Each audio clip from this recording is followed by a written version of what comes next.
Hi, I'm Benjamin Temple, and this is my channel. Once again, we are doing the GE, or General Electric 9-44CW. This time it's a Santa Fe, although in the previous video before this was a Santa Fe, but this is just Santa Fe sitting on the track and it's not idling. I'm actually going to start it up from get-go. So, one of the cars that are kind of sought after by some model railroaders is the Dynamometer car, to test the horsepower or the tractive effort of your locomotive. Now, this is a fantasy car, as most people would call it. I say the car really did exist, but in this paint scheme being the Union Pacific, it did not. I got one on eBay, and my biggest thing, I know everybody says eBay is a great resource, but there are people there that just push modelers at thinking, oh, this car is a one of a time kind or one of a chance to own. Well, thing is, if you've been in this hobby business long enough that you know it, so if a certain boxcar or locomotive that you want in general, you wait a couple years and guess what? It'll be back out on the market again. Now, with them doing more road specific details to locomotives and cars, sure, maybe that exact road number won't be out ever again, maybe, but if you're looking for a 50-foot boxcar like me, 50-foot high side gondola cars for coal cars, which you make three sets, or well, three packs and three sets of them, or a 5 pack and three sets of those 5 packs, then they're mass produced, so to speak, and they're not road specific details in general, which I don't want in the first place. When I build a unit coal train, I'm not worried about individual details on a rail car. Then I'm not real big into fantasy or dream schemes or foobies as some people use, but I have a 50-foot, it's called a single door boxcar. It's post-war, I think, is what it says, but it's Atlas makes these Halloween Christmas specials. I got one last year. I didn't put it on video, of course, but this year I'm putting it on video. I just want kind of feedback from my viewers. So if you have a comment, what you think about this sort of stuff, let me know. Thank you. Here we go. Now, like I said, the locomotive is sitting on the track, but it's not even idling, at least as far as the sound system. So here we go with power. Now, most of these you have to move it forward or backwards, but I've already had this run. I just fired it, turned the power off, so it just kind of more shut down. So, but you hear the sequence it's going through, and now we're going to put it in reverse direction. Alright. Now, I don't know if that's prototype, but I'm guessing it is being, it's an Athearn Genesis. But when you blow the horn, I was about to say whistle, because most of the time I think about steam engines, but this is not a steam locomotive, it's a diesel electric, obviously. So it's going to be the horn.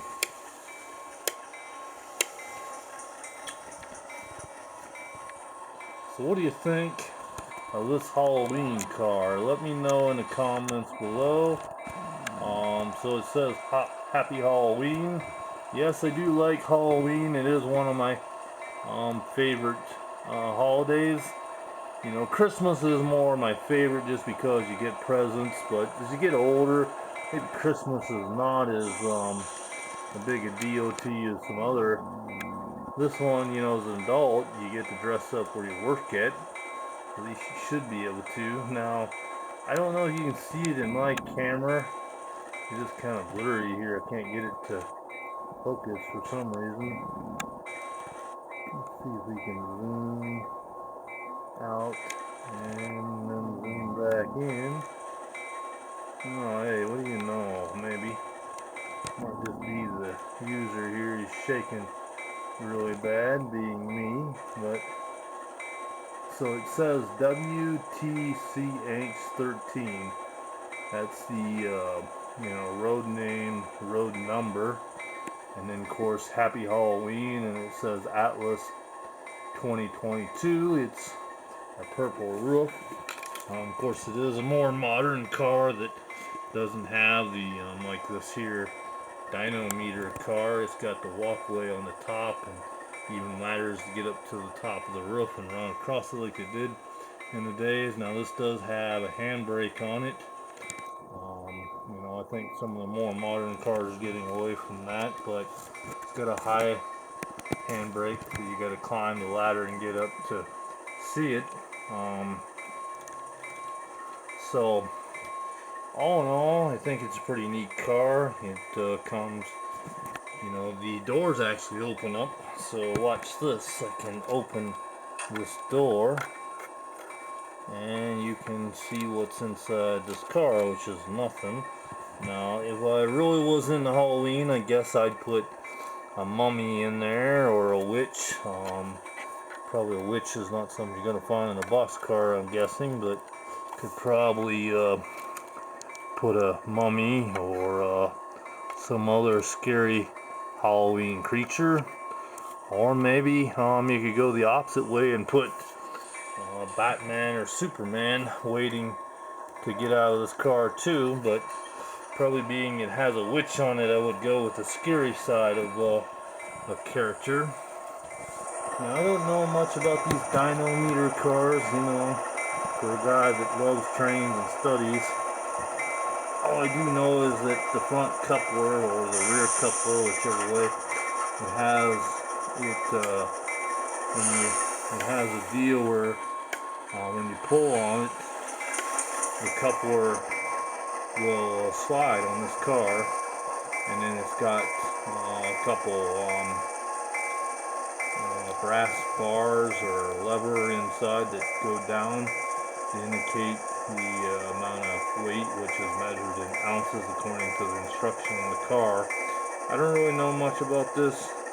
The only reason I got this car is because, when I was a kid, I wanted one of these. Not that I couldn't afford it, but it was a kit, and I didn't want to put it together. Also, I was kind of clueless about how it worked. I guess you could say I kind of am now, but I know a little more now that I bought the car. But I was waiting for something more electronical or digital readout type car, which it's funny they don't make such a car. You'd think. Now this one does have, or did, but it doesn't include. I guess in the past when it came out, you could have got a digital readout if you'd have bought it in time. But according to Walthers, they decided not to go down that path, which is crazy that somebody ain't built a car that you could either have wireless internet, provide you with attractive effort and the specifics like they did in the steam air or even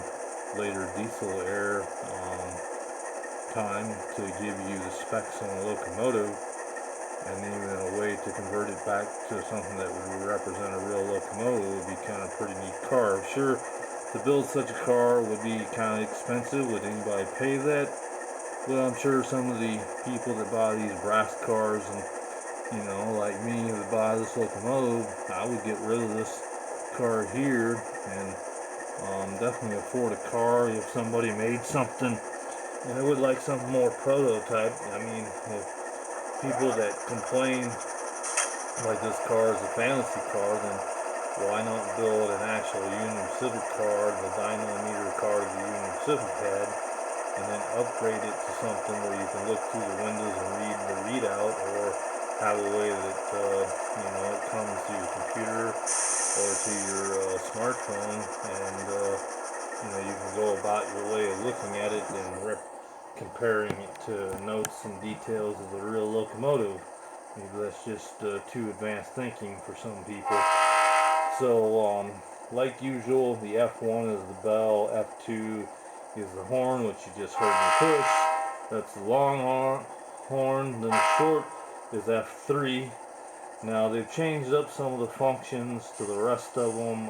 F5 is the something to do with special light. I think, remember right, that made the number board come on. F6 is the ditch lights, which do not flash when you push the horn like the locomotives nowadays. Now, whether that's, I'm guessing if they flash on the Southern Pacific, it must be something to do with the Santa Fe at the time when this engine came out. It didn't flash, and or unless that's, but now it's two engines in a row, because this is my other, the other engine, I believe, if I remember right, was 644. This is road number 618, and it doesn't flash either. So I don't usually get two engines that both have the same error. I guess it's a chance that there's a problem. That same problem exists through a batch of engines. I guess that's a possibility, but you can hear this engine idling. No, I don't have it set in the forward direction, so we'll do that. Let's see, you can see the lights come on.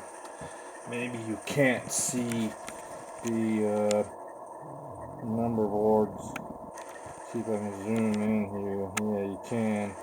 You can see them, although it's probably blurry at this point, but yeah, it's probably a little better. You can see they're clearly lit up. I thought they had a light for the truck, it looked like, but I can't really tell, and no, I'm not going to dim the lights in the room, but so there is some other auxiliary lights for a function like F24, the extended, and the F25 or something like that. I am not going to go through all the functions. F7 is the dim. It dims the hit light, but it also has cab chatter, which you can barely hear.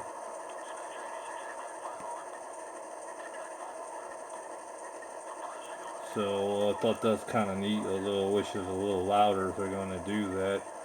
But all in all, you look at the engine, it's well decked out. Does that really matter to me? I mean, you say, well, why'd you buy the Genesis version if you didn't care? Well, okay, maybe I do. I do like highly detailed and accurate engines, but I want, at least so I'm told, you know, the Genesis works more off of true blueprints, and the engine's supposed to be more scaled, where you know, if you buy a ready to roll engine, it might not be as correctly scaled. I don't know if that's the truth in this particular case, but I know some models, I'm told that. Now on this engine, there isn't any chains on this side of the locomotive, but we're going to flip upside down here. As you can see here, there's a chain on the truck, but maybe you can't see that, so well, I thought this truck, or this chain, yeah, alright, maybe not, but there's one chain there. So anyhow, that's the basic. Now, this Santa Fe, correct me if I'm wrong, but it has a different horn than the Southern Pacific. There are even some different antennas on this locomotive compared to the Southern Pacific version. So as you know, all engines, of course, are not the same. But those are the details. So if you have any comments, questions, inputs on my videos, please leave me a comment. If you like my video, please subscribe to it. I'd appreciate it. And thanks for watching. Bye bye.